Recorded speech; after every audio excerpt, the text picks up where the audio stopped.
एक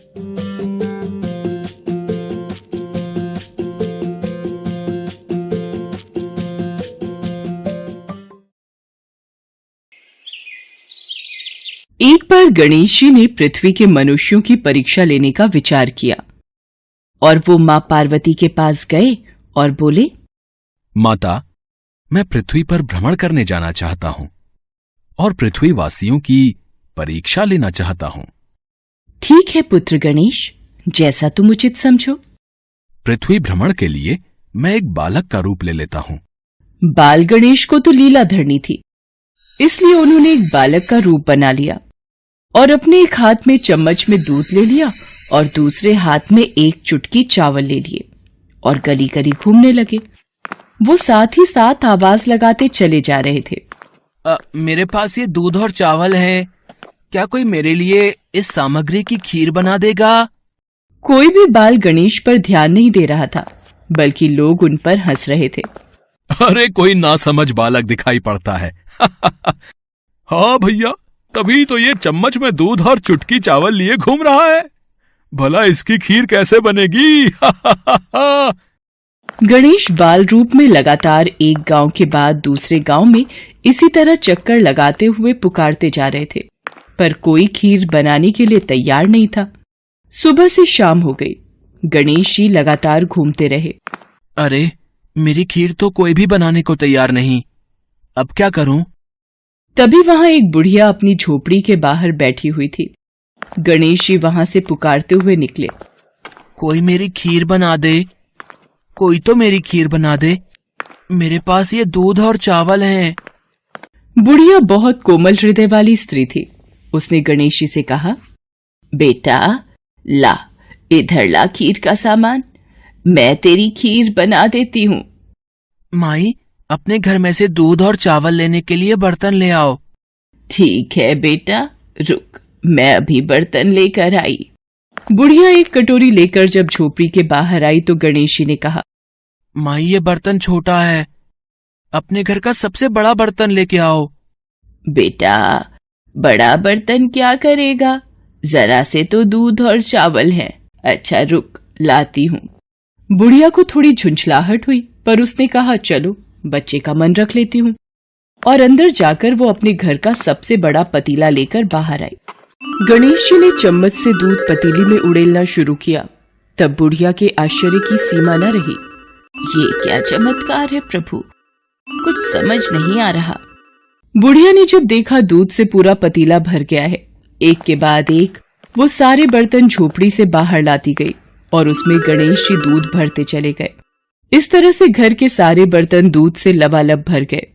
इसके पश्चात गणेश जी बुढ़िया से बोले, माई, मैं स्नान करके आता हूँ, तब तक तुम खीर बना लो, मैं वापस आकर खाऊंगा। बेटा, इतना सारा दूध और ढेर सारे चावल, भला मैं इतनी सारी खीर का क्या करूंगी? माई, आज तुम सारे गांव को दावत दे दो, मैं चाहता हूँ तुम्हारे हाथ की खीर का स्वाद पूरा गांव चखे। ठीक है बेटा, मैं गांव वालों को न्योता दे देती हूँ।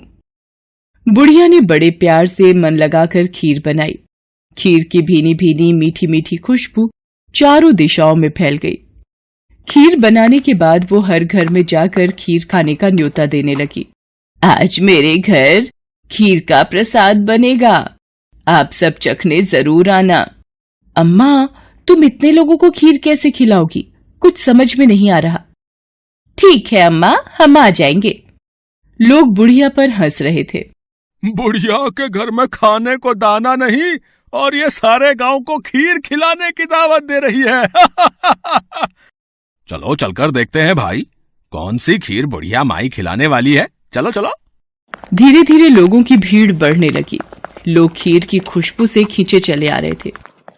सारा गांव बुढ़िया के घर में इकट्ठा हो गया।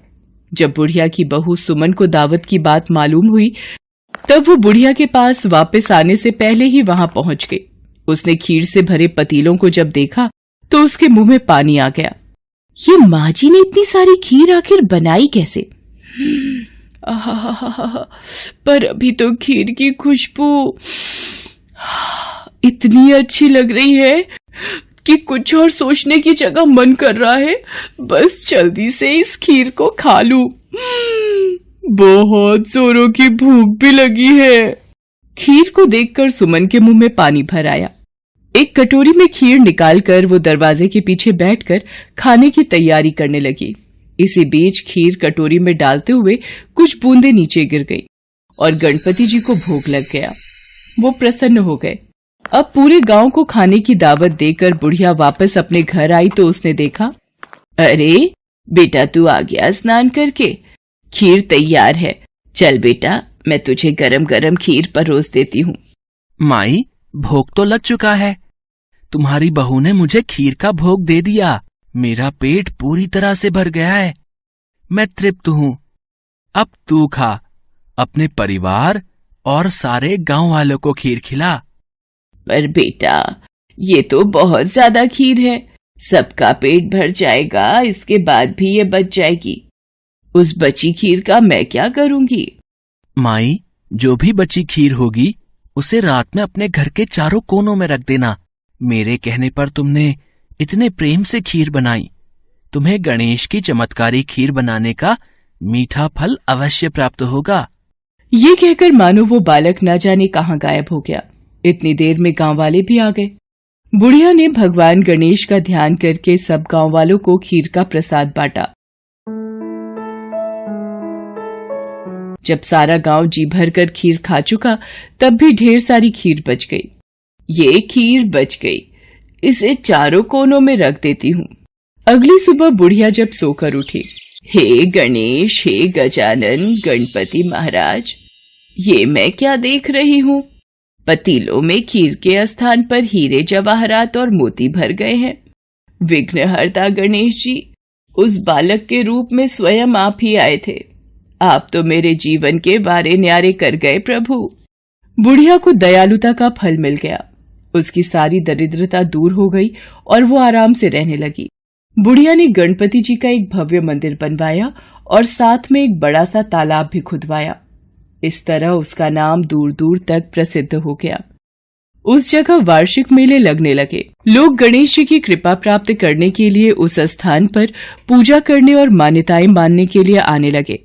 भगवान गणेश को विघ्नहर्ता और सुखकर्ता कहा गया है।